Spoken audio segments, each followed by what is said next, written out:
1993, dua pria kakak beradik bernama Dusok dan Jumbe kerja sebagai penagih hutang. Dusok ini orangnya sangat galak. Dia sering bikin adiknya ketar-ketir karena cara menagihnya yang keterlaluan. 여기가 어디로 와? Bahkan waktu jajan, pemilik toko nggak ada di sana. Bukannya ninggalin duit, tapi Dusok malah pergi begitu saja. 여기 계산요. 가자. Waktu itu, kebetulan mereka melihat salah satu target yang akan ditagih hutangnya. Dia adalah Myungja bersama putrinya yang bernama Sungi. 맞지? 저거 아니야? 자, 맞지? 그런 거 같긴 한데. 맨날 소리를 지르고 지랄이야. 간단하고 우리 장무려. Melihat sikap Dusok yang kasar pada ibunya, Sungi pun jengkel dan langsung menyerangnya. 왜 돈을? Myungja bilang kalau dia belum bisa bayar hutang, itu karena suaminya meninggal. Hidupnya susah, rumah nggak ada, bahkan mau makan aja dia kesulitan. 얼마 전에 죽었단 말입니다. 여기 가봐. 이번 달 한 번만 넘어가 주시면.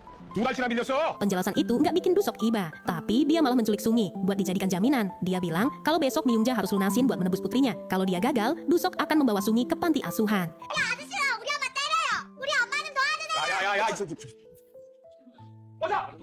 꺼져 이 새끼들아. 믿을 수 있게 뭐. 먹고 죽어봤는데 무슨 당도? 뭐 해? 야 강경자 내가 얘 비싼 건 내기고 선물 사주고. 내일 꼭 하겠습니다. Di perjalanan, Dusok bilang kalau Sungi nggak perlu nangis karena besok ibunya pasti akan menjemputnya. Karena seorang ibu nggak mungkin membiarkan putrinya begitu saja. Tapi beda sama Junbe, dia malah ragu dengan rencana ini. Di hari itu juga, Myungja datang ke tempat suaminya dulu bekerja. Dia minta upah yang belum dikasih ke suaminya. Tapi pria itu bilang kalau dia sudah ngasih upahnya. Myungja jawab kalau dia belum menerima uang itu. Pria itu pun jelasin, itu karena suamimu pergi selingkuh, jadi mana mungkin dia ngasih uang itu. Apalagi, Myungja adalah wanita imigran ilegal dari China. Myungja terus berusaha cari pinjaman. Dia menelpon seorang pria yang dia panggil Paman Byongdal. Si paman bilang kalau dia akan mengurus semua itu. Jadi dia langsung nabarin Dusok kalau besok pagi jam 9 dia akan melunasi hutangnya. Dia merasa lega, tapi pria bengkel itu melihatnya dan melaporkan ke polisi.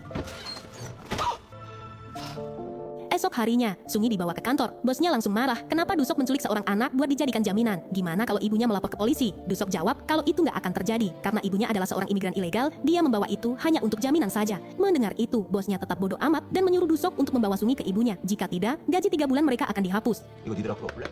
Karena sampai jam 11 ini Myungja belum juga datang. Akhirnya, mereka membawa Sungi pergi mencari ibunya. 야 가자. 봐봐. 오늘 아침 9시까지 돈 가지고 온다고 했는데 12시간 넘어도 안 오잖아. Melihat jalanan yang macet, Sungi pun nekat kabur dari sana. Dia pun lari lewat jalanan sempit sampai sepatunya lepas dan Dusok menemukannya. Tapi mereka gagal mengejar Sungi dan kehilangan jejaknya. 도대체 어디 간 거야? 도저히 못하겠어. 몸이 안 좋으면 죽어라. 이번에는 그냥 포기하면 안 돼요? Malam harinya, Sungi sampai di rumahnya. Dia sembunyi karena ada polisi yang mencarinya. Setelah polisi pergi, dia pun masuk, tapi nggak ada ibunya di sana.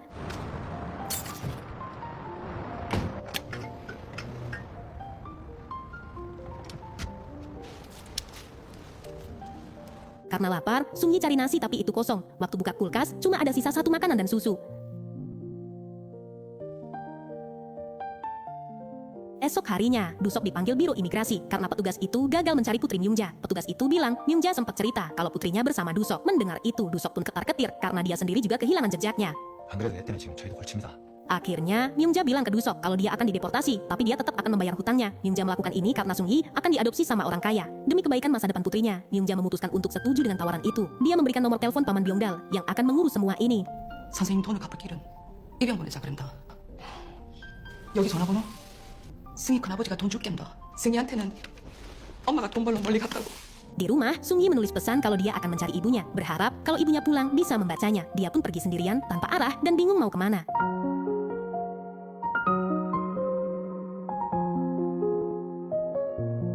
Sementara Dusok datang ke rumah Myungja dan membaca pesan itu. Malam harinya, Sungi masih terus jalan tanpa arah. Ada pria gelandangan yang melihatnya. Dia menawarkan makanan, tapi Sungi menolak karena pria itu ingin mencuri tasnya. 거지 새끼들아. 우리 엄마 찾아주세요. 너네 엄마 한국에 없어. 너네 큰아빠가 너 데리러 온대요. 아니라. 엄마.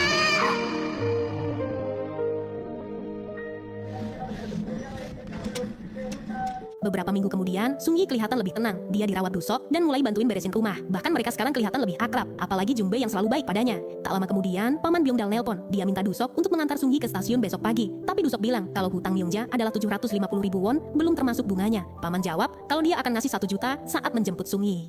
100만 원 조금 넘는데. 아를 데려올 때 추가로 백주겠어. 그 전에 옷도 좀 사주고 맛있는 것도 좀 먹이고 서울 구경이라면 좀 시켜주고. 예, 그렇게 합시다. 이끄만 답니다. Di perjalanan, Sungi baca tulisan. Dia baca, pemenangnya sudah ditentukan. Akulah bosnya. Mendengar itu, Dusok kaget. Ternyata Sungi bisa baca tulisan Korea. Selama ini, mereka berdua panggil Sungi dengan sebutan jaminan. Sementara Sungi sendiri nggak tahu nama asli Dusok. Jadi dia tanya siapa namanya. 언제 배웠어? 야 담보. 미승이요. 아저씨 이름 뭐예요? 박도석. 아, 돌대가리. Mendengar itu, Sungi bilang, bukankah Park Dusok artinya rambut kepala batu? Menurutnya, nama itu kurang cocok. Jadi Sungi ngasih nama ke Dusok dengan nama Park Sungbo, yang artinya, akulah bosnya. Mulai dari sinilah, mereka mulai akrab dan sangat bahagia. Kebahagiaan Sungi karena akan bertemu pamannya, sementara Dusok bahagia karena akan dapat uang dari bunga hutang Myungja. 승부 어때요? 박승보? 네. 승보. 내가 쓰다. 돌대자리요? 너 저쪽 빨리 앉아.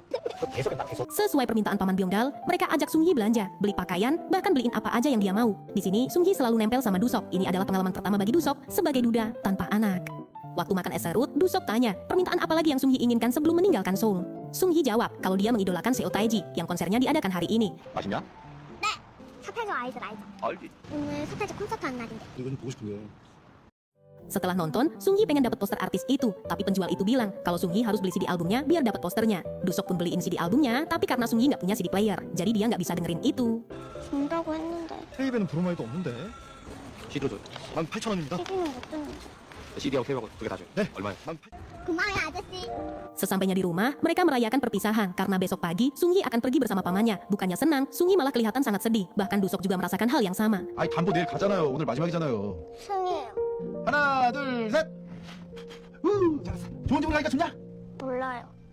왜 좋은 집으로 가는데 학교도 가고 왜 슬퍼?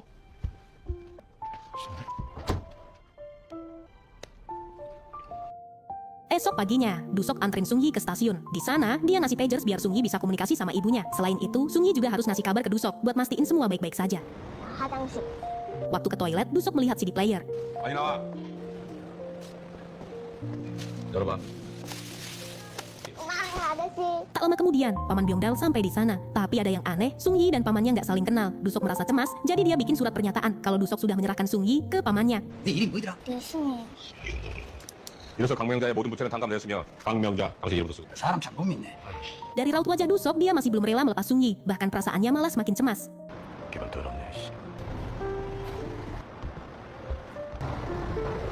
Sampai sekarang, Dusok masih merasa sangat cemas, bahkan dia nggak bisa fokus sama kerjaannya. Karena Sungi belum juga ngasih kabar, dia pun mengirim pesan. Dusok tanya gimana kabar Sungi, apakah dia bahagia dan merindukannya. 저기 지금 간 집은 좋아? 학교는 괜찮지? 좋은 친구들 많이 사귀었어? 아저씨 안 보고 싶냐? Tapi semua pesan itu nggak pernah Sungi balas. Yang ternyata, pagers itu diambil sama pamannya. Karena udah berminggu-minggu Sungi nggak ada kabar. Dusok menelpon paman, tapi yang angkat selalu istrinya. 여보세요. 재명가 시집이죠? 집에 없습니다. 얘가 몇 달이고 1년이고 집에 아예 없다. 박두석이라고. 모르는 거는 사람. 모르는 나가고 그냥. 물이나 주고. Rasa cemas itu terus menghantam pikiran Dusok. Dia mencari alamat Byongdal dan berhasil menemukannya. 이거 저 전화번호 해가지고 주소 좀 찾아봐. Malam harinya, kebetulan Byongdal pulang sambil sempoyongan. Dusok pun langsung menghajarnya. 조병다 씨, 왜 전화 안 받아? 전화했댔어. 승희 어디 있어? 너네 집 주소가 뭐야? 가서 뭐. 삐삐를 수십 번 찾는데도 전화 한 통 안 오면. 해산나. 니나 내나 먹살라고 이러는 거 아니야? Dusok pun pulang dengan sia-sia. Byongdal nggak tahu di mana anak itu berada. Yang ternyata, Sungi dibeli sama wanita pemilik klub malam. Dia adalah Milanta. Di sana, Sungi harus kerja beresin semua tempat itu. Di usia yang seharusnya dia belajar, justru melakukan pekerjaan yang sangat membuatnya beban. Tentu aja, ini akan membuat mentalnya terganggu. Rasa sedih, takut, bingung. Semua harus dia hadapi sendirian.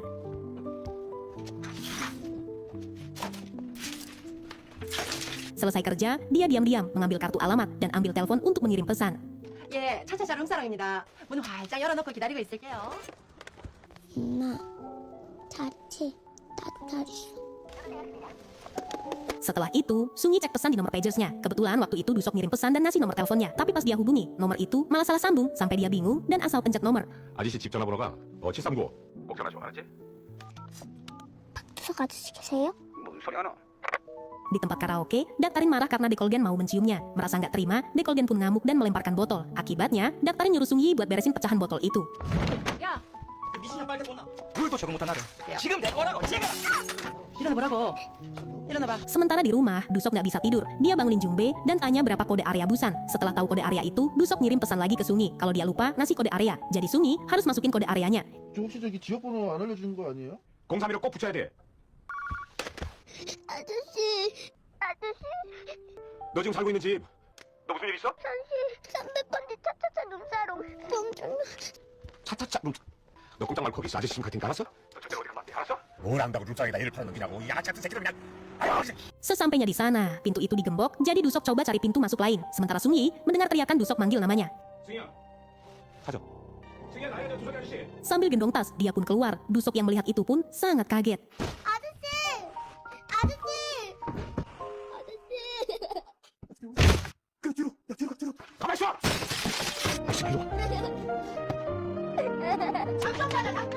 Tak lama kemudian, Milanta keluar. Melihat Sung Yi dibawa sama Dusok, dia nggak terima. Melihat kondisi Sung Yi yang terluka, dia pun langsung emosi. Milanta bilang kalau dia membeli Sung Yi seharga 4 juta. Mendengar itu, Dusok makin jengkel sama Byonggal karena udah bohong dengan harga yang dia terima. Dusok yang nggak mau masalahnya makin rumit, dia pun akan balikin uang itu.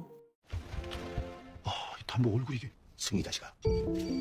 Esok paginya, Dusok terpaksa jual mobil satu-satunya dan mengirimkan uang itu ke Milanta. Jumba bilang, apa rencana Dusok selanjutnya? Dia jawab akan merawatnya karena Dusok gak tega lihat Sung Yi harus hidup seperti ini. Apalagi semua ini terjadi juga karena ulah mereka. Andai waktu itu dia nggak dijadikan jaminan, hal ini pasti nggak akan pernah terjadi. Dengan sisa uang yang dia punya, Dusok bawa Sung Yi ke dokter untuk mengobati lukanya. Tapi karena luka itu sangat dalam, Sung Yi harus dioperasi plastik agar bekas luka itu bisa hilang sepenuhnya. Biaya operasi ini lebih mahal dari jumlah hutang Myungja, tapi Dusok nggak nyerah, dia tetap membayar biaya itu demi Sung Yi. 뭐 말이야? 이건 평범한 수술이 아니고 흉터가 안 남는 아주 특별한 수술이라서. Singkat cerita, Dusok daftarin Sung Yi masuk sekolah. Tapi sayangnya, kepala sekolah menolak karena Sung Yi bukan warga negara Korea. Mendengar itu, Dusok terus mohon biar Sung Yi bisa sekolah. Kepala sekolah bilang, jalan satu-satunya adalah Dusok harus mengangkat Sung Yi jadi putrinya. Mendengar ucapan itu, Sung Yi malah makin gak mau sekolah. Dia gak mau Dusok jadi ayah bohongan hanya demi sekolah. Dia ingin punya ayah yang nyata buat dirinya. 야, 나 학교 안 가요! 야 담보 왜 그래? 그거 그래도 학교는 다녀야지. 네 아빠 되는 거 아니야. 그래도 싫어요! Malam harinya, Dusok emosi sama Jungbe. Entah kenapa dia khawatir dengan masa depan Sung Yi. Apa jadinya kalau dia nggak sekolah? Dia nggak mau hidup Sung Yi seperti dirinya. Jadi dia minta Jungbe buat bujuk Sung Yi. 학교라도 보내야 할 거 아니야. 어? 아 그러니까 처음부터 왜 감당 안 될 일을 버리시냐고요. 이게 옷을 눈가를 붉고 주둥이려면 그냥. Akhirnya, Jungbe pun ngasih nasihat ke Sung Yi. Dia bilang kalau Dusok cuma pura-pura jadi ayahnya dan Sung Yi juga pura-pura jadi anaknya. Kalau Sung Yi sekolah, dia bisa ketemu ibunya di masa depan nanti dan jadi orang sukses. Biar ibu juga bahagia. 여보 짜장면 먹으러 가자. 짜장면. 생각해보니까 학교 가야겠지? 자신 있어? Akhirnya, Sung Yi pun berangkat ke sekolah. Dia merasa sangat bahagia, dapat makanan bergizi yang terjamin gak beracun, hidup sehat, dan otak yang pintar. Dia selalu dapat nilai 100, sampai menempati peringkat pertama di sekolah. Kebahagiaan itu dirasakan juga sama Dusok. Dia selalu perhatian, merawat Sung Yi dengan sepenuh hati. Hingga akhirnya, Sung Yi tumbuh jadi gadis remaja yang sangat cantik. Malam itu, Sung Yi pulang sekolah. Myungja yang kangen banget sama putrinya datang ke sana. Tapi ketika melihat Dusok merawat putrinya dengan baik, Myungja memilih untuk diam. 담보.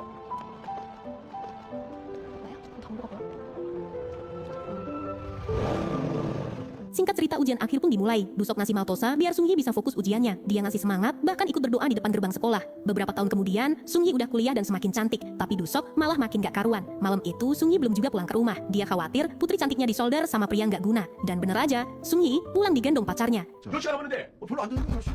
맞네. 왜 이제 지금 시간이 몇 시? 오빠랑 결혼할 그 Bocah itu disidang sama Dusok. Dia jelasin kalau dirinya hanya menjemput Sung Yi dan mengantarnya pulang. Dusok pun tanya, apa pekerjaan orang tuanya dan apakah kamu satu jurusan sama Sung Yi? Bocah itu jawab kalau dia ambil kedokteran karena kedua orang tuanya adalah seorang dokter. Mendengar itu, Dusok terdiam. Sementara Jungbe merasa beruntung karena ada pria sempurna yang datang ke rumahnya. Tak lama kemudian, ada telepon masuk. Ternyata itu ibunya Myungja. Dia ngabarin kalau Myungja sakit parah dan pengen ketemu sama putrinya. Dia berharap Dusok gak keberatan untuk mengantarkan Sung Yi ke Cina. 강명자 애비 된다. 많이 아픕니다, 명자가. Akhirnya, mereka pun terbang ke Cina. Perjalanannya sangat jauh. Mereka harus melewati pelosok desa. Waktu jalan, Dusok bilang ke Sung Yi, setelah ketemu ibu, kamu harus bersikap baik. Karena dia lagi sakit parah. Dusok gak mau Sung Yi makin nyakitin ibunya. Mendengar itu, Sung Yi pun kaget. Karena Dusok baru ngasih tahu tentang semua ini di sini. Dusok melakukan ini biar Sung Yi gak panik saat dalam perjalanan. 몸이 많이 불편하시잖아. 아무도 안 계세요. 할머니, 승희야. 맞구나. 엄마는 승희 맞아. 승희야. 엄마.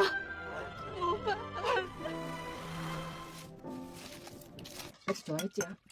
그래도 많이 드셔. 엄만 안 먹어? 엄마는 딱 싫어졌다. Malam harinya, Myungja ngobrol sama Dusok. Dia ingin Dusok membantunya sekali lagi. Sebelum meninggal, Myungja pengen Dusok mencari ayahnya Sung Yi. Dusok pun kaget. Bukankah ayahnya sudah meninggal? Myungja jawab, kalau ayahnya belum meninggal. Dia bohong soal ini demi Sung Yi yang masih kecil. Tapi sekarang, Sung Yi yang udah dewasa merasa perlu tahu tentang semua ini. 내 아버지를 좀 찾아주시오. 이제는 승희도 컸으니까 알고는 있어야 할 것 같아서. Paginya, mereka pamit pulang ke Korea. Wajah sang nenek sangat sedih, seolah dia nggak rela jauh sama cucunya. Sementara ibunya memilih di dalam kamar. Dia juga tak kuasa buat melepaskan putri tercinta. Penyakit yang dia derita bisa membunuhnya kapan saja. Merelakan putrinya bersama Dusok adalah jalan terbaik untuk masa depannya. Dusok cuma ngasih kenang-kenangan nilai 100 yang Sung Yi dapatkan. Hatinya merasa sangat terpukul. Gimana bisa seorang ibu meninggalkan putrinya sendiri tanpa kasih sayang seorang ibu? Sementara ibu malah pergi tanpa peduli pendidikannya. Walau begitu, Myungja tetap bersyukur. Semua kejadian yang dia alami dulu, akhirnya ada hikmah terbaik untuk putrinya.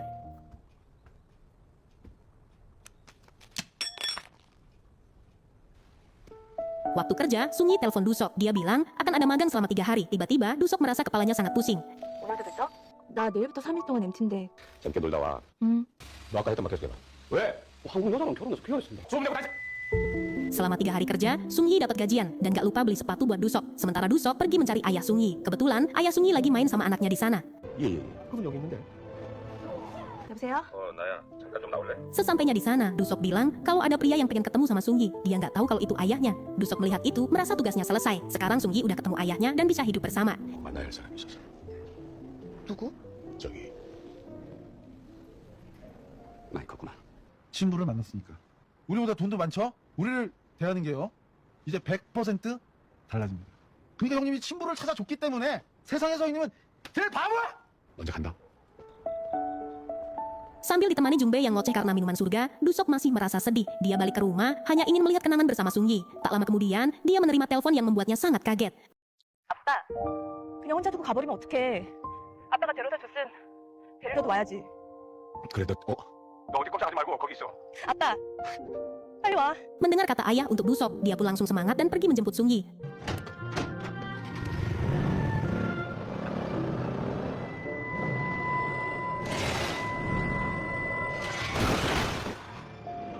Sejak itulah, Sung Yi nggak tahu di mana Dusok. Sekarang, Sung Yi kerja sebagai penerjemah bahasa Korea Cina untuk urusan negara. Setelah itu, Jungbei ngabarin kalau dia menemukan informasi Dusok. 왜? 찾았다고. 주지자,快点. Saat perjalanan, Sung Yi merasa sangat cemas. Dia berharap Dusok baik-baik aja, tapi pas sampai rumah sakit, 안녕하세요. 찾는 사람이 여기 병원에 있다고 연락을. 박자, 주자, 석자. 여기 있네요. 있어요? 네. 떠. 보자 확인하시죠. 아닙니다. mereka pun akhirnya pergi ke kantor polisi. Tapi polisi itu nggak nemu data orang hilang bernama Park Dusok. Dia mencari Dusok selama lebih dari 10 tahun dan masih belum menemukannya. Sampai Jungbei putus asa dan meminta Sung Yi untuk melupakannya. 이제 그만 있자. 10년 넘게 찾았는데 못 찾은 거나. Tapi waktu itu, Sung Yi lihat tulisan persis yang pernah dia baca waktu kecil, yaitu pemenangnya sudah ditentukan, akulah bosnya. 아저씨 잠깐만. 경찰서로 다시 가요. 왜? 빨리요, 빨리. 알았어. Sesampainya di sana, Sung Yi tanya, apakah ada orang hilang bernama Park Sung Bu, nama yang pernah dia kasih ke Dusok waktu dia masih kecil. Setelah dicari-cari, ternyata benar. Polisi menemukan informasi kalau Park Sung Bu dirawat di rumah sakit jiwa. Di perjalanan, Sung Yi merasa ragu. Dia takut itu bukan Dusok. Karena mana mungkin Dusok mengalami gangguan jiwa. Tapi Jungbei meyakinkannya, kali ini pasti benar. 박두석으로 찾을 수가 있냐? 박승보를 생각을 못했지. 이번에도 아니면 어떡하지? 맞아 이거. Sesampainya di sana, petugas ngasih tahu kalau 10 tahun lalu Dusok mengalami gangguan pada otak yang seharusnya segera ditangani. Akhirnya, penyakit itu semakin parah dan mengakibatkan kecelakaan. Kondisi sekarang sedikit terkontrol, tapi sayangnya mental Dusok nggak baik-baik aja. Setelah itu, mereka masuk ke ruangan pasien. 박승보 씨. 괜찮게 들어가세요. 들어가세요. Sung Yi nggak bisa menahan rasa sakitnya. Dengan kondisi Dusok yang nggak ingat siapapun, Sung Yi terus berusaha mengingatkannya. 나야, 승희. 아저씨 딸 승희. 아저씨가 떠나봐. 담보러 간 거 맞지? 들었어. 지금 뭐라 그랬어?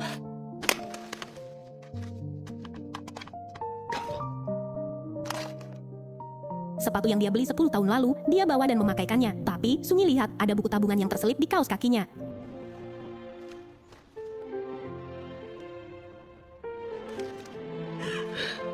Ternyata, selama ini uang yang Dusok keluarin hanya untuk kebutuhan Sung Yi. Mulai dari pendidikan, asuransi jiwa, bahkan biaya belajar di luar negeri. Semuanya udah Dusok siapkan. 아빠. 아빠 미안해.